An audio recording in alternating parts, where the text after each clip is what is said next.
eu sou o Dri, seja bem-vindo. No último resumo a gente viu quanto trabalho o Balerói deu pro Cécilos, que mesmo pequeno ainda é muito poderoso. Ele se juntou com Aldebaran e no finalzinho o Rovan aparece. As duas pessoas mais caóticas agora se juntaram e vão tornar o campo de batalha ainda mais caótico.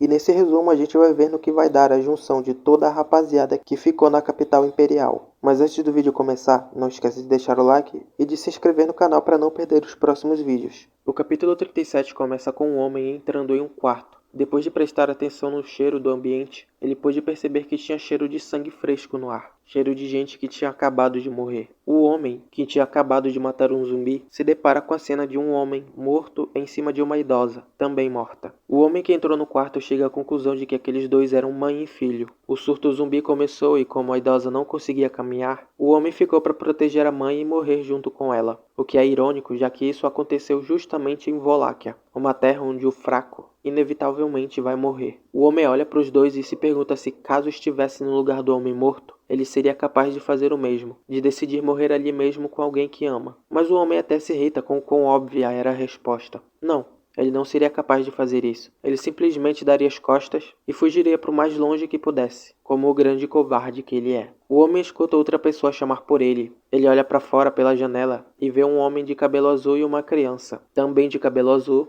parados na rua. Os dois pedem para o homem acompanhar eles para um lugar mais calmo para poder conversar. Depois de todos se juntarem, o Aldebaran diz que não achou que o Henkel iria ficar na capital. Ele achou que o cachaceiro ia fugir. O Henkel reclama disso e usa o nome completo do Aldebaran para se referir a ele. Adri, tem problema chamar ele pelo nome? Pro Aldebaran tem. Ele não gosta quando os outros usam o nome completo dele, por algum motivo. O Aldebaran era alguém que conseguia lidar com a Priscila, que já era bem caótica. E mesmo assim, o Henkel conseguia ver que até mesmo esse Aldebaran estava exausto de ter que lidar com Cécilos. O Henkel sabia muito bem quem era aquela criança. Cécilos Segmund, o número 1 dos generais divinos de Voláquia, a criatura que mais tirou vidas no mundo. Um indivíduo tão forte que rivaliza até mesmo com o santo da espada do reino. O Cécilos pergunta se foi o Rovan que botou ele em Gnuhive. E o Rovan diz que não, porque isso atrapalharia o caminho do Cécilos em se tornar a espada celestial. É então que o Rovan finalmente percebe que tem alguma coisa errada com o Cécilos. Ele não estava com as espadas dele, Murasame e Masayume. Prestando mais atenção ainda,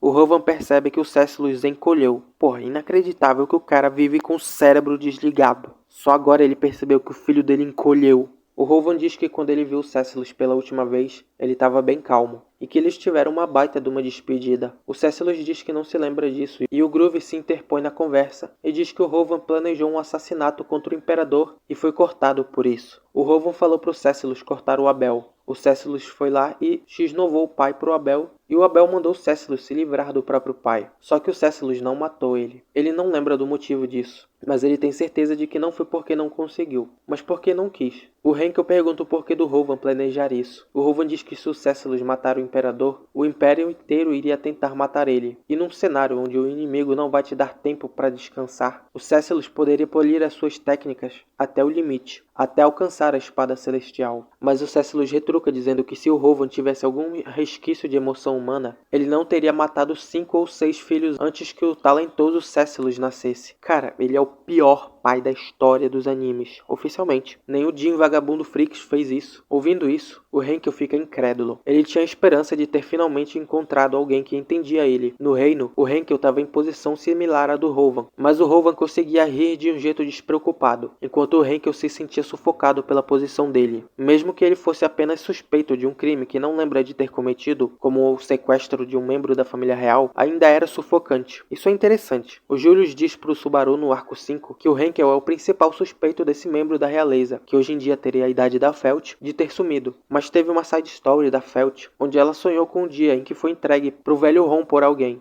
que é especulado que seja o pai da Felt, pela maneira que ela lembra dele, que é com muito carinho. Mas o estranho aqui é a maneira que isso foi descrito. O Henkel não lembra de ter cometido esse crime, ao invés de não ter cometido o crime. Irmão, se tem uma coisa que eu aprendi com anos vendo anime, é que o autor gosta de usar a palavra certa para descrever a situação. Deixar ambíguo e não ambíguo ao mesmo tempo. Não lembrar pode simplesmente significar que ele não participou disso, como também que alguém controlou a mente dele e depois apagou a memória. O Pac e a Emília também tinham isso de não lembrar de algumas coisas por causa de interferência externa. Então não seria a primeira vez. Durante o diálogo, a gente descobre que o Henkel tá na facção Priscila para agir como uma restrição para o Reinhard, que era aliado de outra candidata. O Henkel pergunta como eles vão resolver esse problema se são só eles ali. O Aldebaran diz que eles não precisam salvar o Império, eles só precisam limpar o caminho. Salvar o Império é o trabalho de um herói. Vamos criar um ponto de partida para isso. Tantos pontos quanto pudermos, e em qualquer lugar que pudermos alcançar, porque não tem como saber o que vai ser útil. O Henkel escuta isso e pensa em como Aldebaran está falando isso como se tivesse uma ideia de quem esse herói pode ser.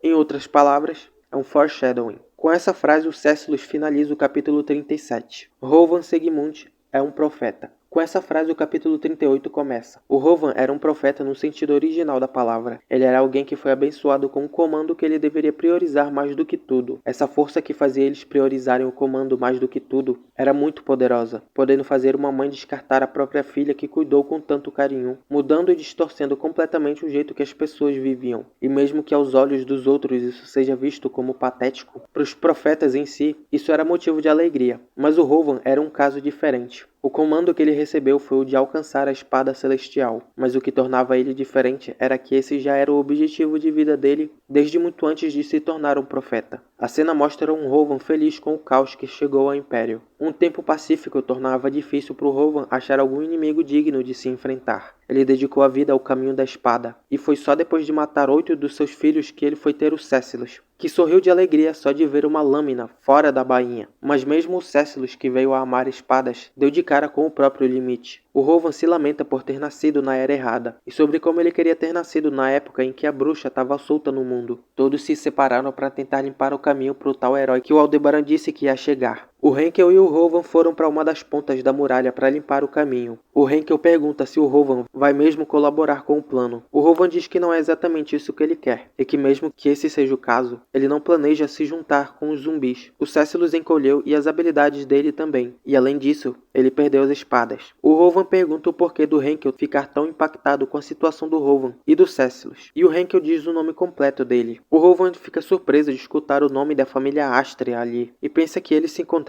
foi coisa do destino, mas a conversa logo acaba e o Rovan parte para algum lugar. O Rovan desde sempre queria alcançar a espada celestial. Ele tentou de tudo, aprendeu em várias escolas e depois cortou os mais fortes delas, matou Maju, matou tiranos, matou vários para poder ficar melhor. E no momento em que pensou em se matar, ele ganhou o comando. Mas quando o Céciles nasceu, ele tinha se preparado para se livrar de outra falha. Quando ele encostou a lâmina no pescoço do Céciles, o Céciles riu. E naquela hora o comando tinha sido concluído, e mesmo assim ele não desistiu do sonho. Voltando para o tempo atual, a espada do sonho Masayume e a espada demônio Marasume eram 2 das 10 espadas mais poderosas do mundo, e mesmo se ele voltasse ao normal, o Céciles não estaria 100% sem elas. Então Rovan decidiu recuperar as espadas. No passado, o Rovan tinha planejado o assassinato do Abel. O Céciles ficou encarregado de dar um fim no Rovan, mas numa tentativa de ficar vivo, o Rovan fez uma promessa com o Céciles. No dia em que o Céciles se tornasse a espada celestial, o Rovan iria matar ele e se tornar a espada celestial. Aceitando essa promessa, o Céciles deixou o Rovan viver. O Céciles não morava numa mansão, já que ele gastava todo o dinheiro dele em espadas. Então ele morava num barraco perto do Palácio de Cristal. E era lá que o Rovan achava que as espadas estavam. Indo nessa direção, o Rovan pula pro lado para desviar de um ataque que criou uma cratera no chão. Uma cortina de poeira foi formada. E depois de cortar essa nuvem de poeira, o Rovan vê a Iorna, que agora se chama de Iris, parada na frente dele. Ela diz pro Rovan voltar de onde veio, porque ele não precisava morrer ali. Mas o Rovan recusa a oferta e parte para cima da Iris, terminando o capítulo 38. Nos próximos capítulos vai ter Iris versus Rovan, e sinceramente ele não vai ganhar nem fudendo. Ela é muito forte, e mesmo que ela esteja receosa em matar alguém, eu duvido muito que ela vai só ficar parada. É isso, F no chat. Mas enfim, não esquece de deixar o like e de se inscrever no canal. Espero que tenha gostado do vídeo. Muito obrigado por ter assistido do início até o final. Valeu, falou e nos veremos em breve.